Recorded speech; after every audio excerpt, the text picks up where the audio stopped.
جب تم لوگ اپنے پروردگار سے فریاد کرتے تھے تو اس نے تمہاری دعا قبول کر لی اور فرمایا کہ تسلی رکھو، ہم 1000 فرشتوں سے جو ایک دوسرے کے پیچھے آتے جائیں گے تمہاری مدد کریں گے۔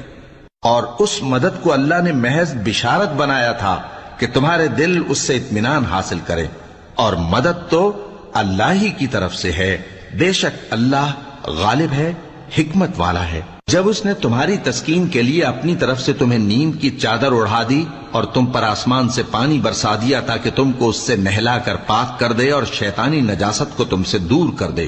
اور اس لیے بھی کہ تمہارے دلوں کو مضبوط کر دے اور اس سے تمہارے پاؤں جمائے رکھے۔